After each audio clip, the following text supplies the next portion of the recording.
Bonjour à tous les myrmidons. Alors aujourd'hui, on va faire une petite vidéo tuto parce que forcément, je n'ai pas encore les aires de chasse dans la boutique, ce qui peut forcément être embêtant quand on a une fondation à quelques ouvrières pour pouvoir leur permettre une aire de chasse justement pour aller récolter des liquides sucrés, de la nourriture.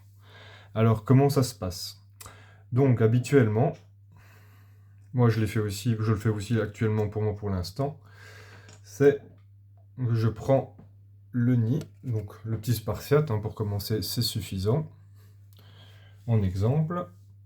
Ensuite, ce qu'on fait, c'est qu'on prend la gamelle. Donc là, la gamelle, c'est pour déposer les insectes, et afin d'éviter de salir la boîte, tout simplement. Et puis ensuite, on dépose l'abreuvoir. Donc l'abreuvoir, quand on commence avec une fondation, on prend un plus petit réservoir, mais je n'avais que celui-là sur la main pour l'instant. Donc ce réservoir, ça permettra justement de mettre le liquide sucré et à ce moment-là, de pouvoir nourrir vos fourmis. J'en profite également pour dire que, voilà, selon certains tubes, ça c'est courant chez plusieurs vendeurs d'abreuvoirs, c'est que des fois ça coule. Alors, on ne sait pas trop comment ce problème se passe. Est-ce que c'est la gravité tout simplement, le fait que le liquide soit peut-être en bas, qui fasse que ça coule? Mais il y a une solution toute trouvée, c'est on met un morceau de ouate ici pour bloquer le capuchon. De toute façon, il sera imbibé, ce capuchon. Enfin, ce capuchon Willwatt qui est dans le capuchon. Et les fourmis pourront rentrer par les petits interstices pour pouvoir se nourrir, de toute façon, via le coton. Donc pas de souci à ce niveau-là. Alors, chose importante avant de mettre la fondation, c'est de pouvoir empêcher les fourmis de sortir. Alors, forcément, on met un couvercle. Mais à partir du moment où la fondation comptera plusieurs ouvrières, voilà, les risques d'évasion seront un peu plus élevés. Pour éviter ça, c'est très simple. Moi, j'ai le petit liquide qui est disponible également sur la boutique, qui est un anti-évasion. Je prends un coton-tige, j'imbibe correctement le coton-tige et je passe tout autour de la paroi extérieure supérieure de la boîte. Donc à ce moment-là, on peut mettre de l'anti-évasion sur environ 1,5 cm sur le côté supérieur de la boîte. Ça sera suffisant. Donc les fourmis ne voudront pas passer, ce sera une barrière psychologique et en même temps physique, parce qu'elles glisseront avec leurs pattes. C'est à remplacer une fois tous les mois. Donc ce que je fais habituellement, par exemple, c'est mettre l'anti-évasion. Puis ensuite, quand le mois suivant passe, c'est retirer l'ancienne évasion avec simplement un petit chiffon humide et remettre de nouveau de l'anti-évasion tout frais.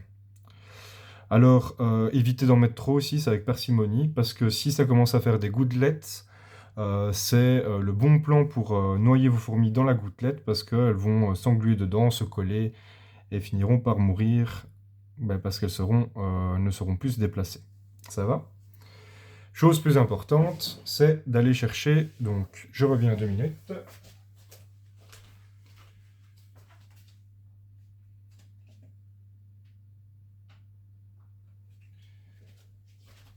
Voilà, le temps que j'aille chercher la fondation, parce que j'avais oublié le plus important. Donc, c'est de prendre la fondation, de la poser comme ceci, et de retirer le coton.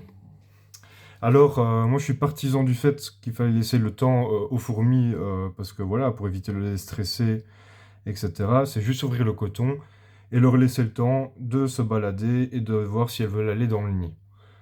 Voilà, c'est pas obligatoire dans un premier temps. Après, à partir du moment, par exemple pour l'Asius niger, où il faut vraiment faire beaucoup de choses pour pouvoir les déménager parce que des fois elles ne veulent pas elles-mêmes, à ce moment-là, quand le tube est sec, c'est prendre le tube, tapoter un petit peu, faire tomber les œufs, la gine et les fourmis qui chercheront un endroit pour se cacher et par réflexe, elles rentreront directement dans le nid. Pour faciliter les choses, on peut mettre un petit essuie-tout, un petit bout de carton au départ pour pouvoir justement mettre le nid dans le noir et qu'elles y aillent instinctivement.